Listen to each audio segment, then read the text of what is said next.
Ask Reddit. Hey Reddit, when did your "something's not right here" gut feeling ever save you?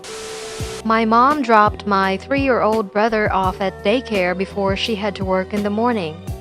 When she got to work, she had this terrible feeling something was wrong with him. She ended up leaving work and drove to the daycare.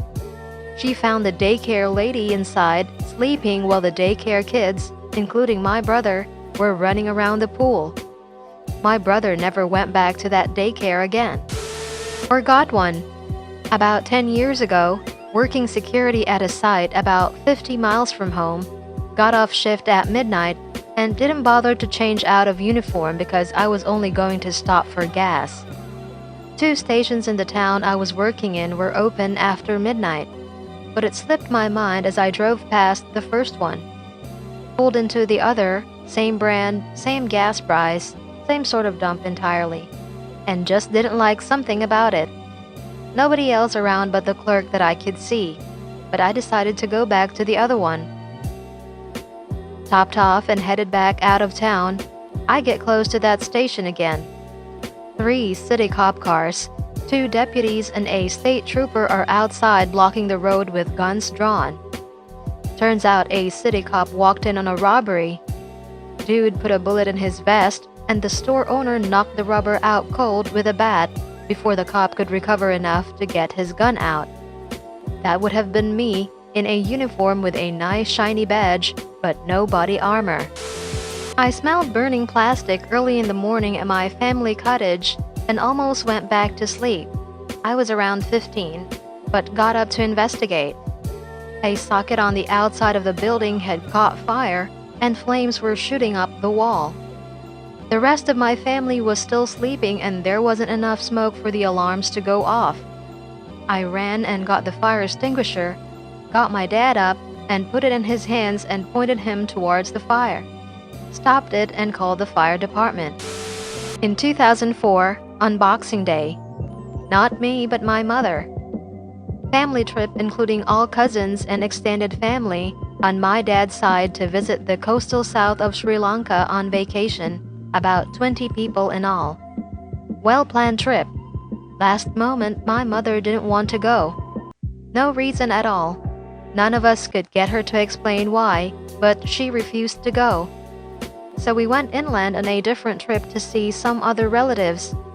Around midday, the entire extended family, now on both sides, were sitting shocked in front of the television, watching the very same hotel we booked being washed away live by the tsunami. To date, she still can't explain what she felt. Not me, but my mother saved my grandfather's life when he had a stroke in his chair in their living room. We had all started to walk around the development when my mother, after about 50 to 75 meters from the house, said, "I am going to go back and check on Dad." I went with her and I nearly witnessed my grandfather die. He was on the chair, conscious, but unable to move or talk, just looking at my mother with bulging eyes. She called 911 once, then twice, when she felt that they were running late.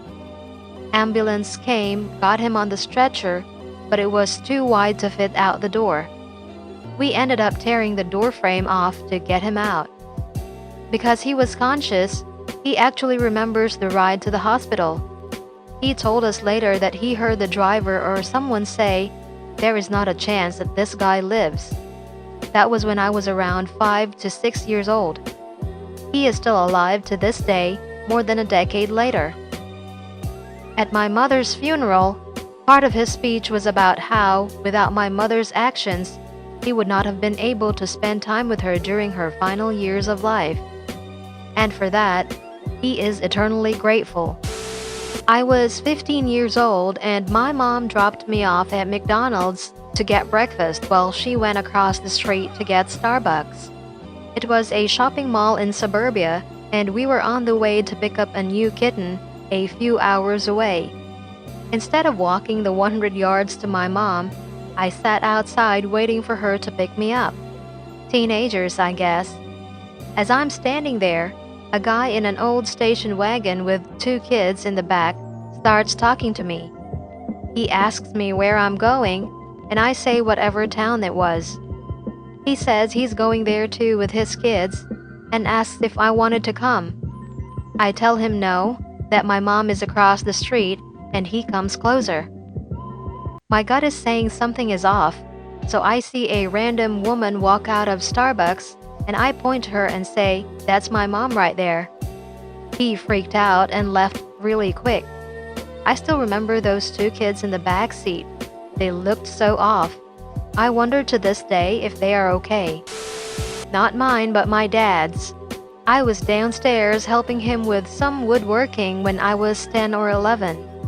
He went to run a 2x4 through the table saw when he noticed I was at his elbow rather than behind him.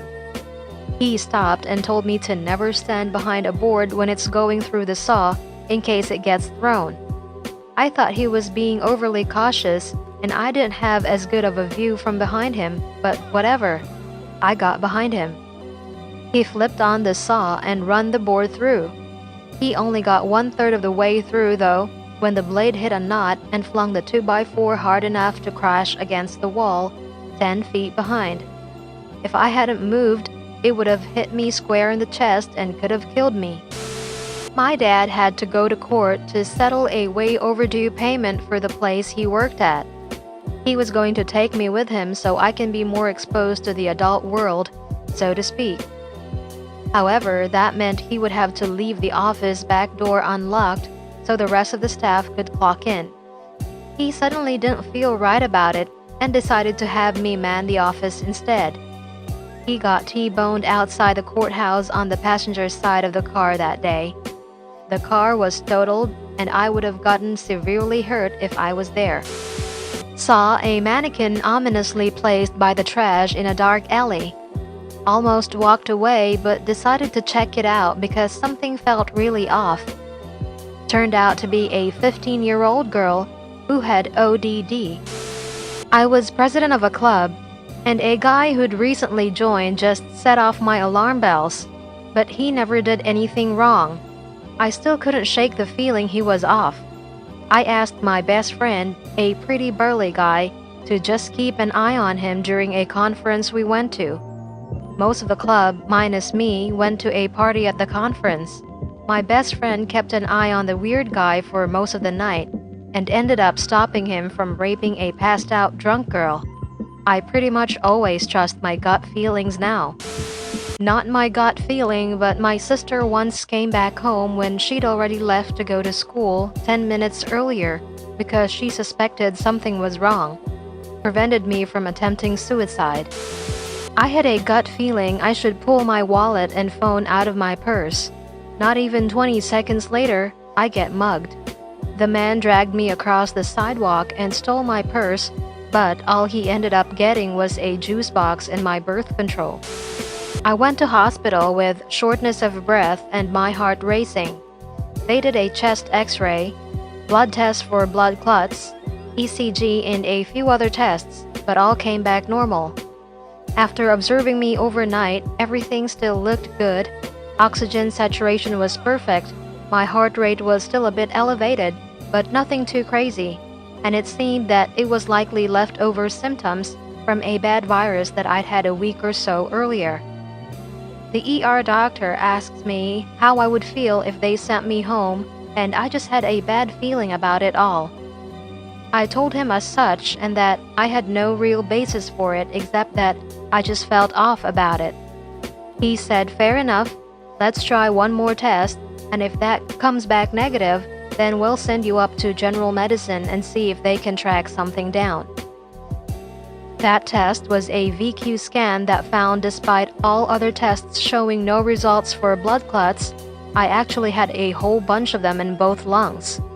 I ended up with a diagnosis of unprovoked bilateral pulmonary embolisms, and I'm on blood thinners for life.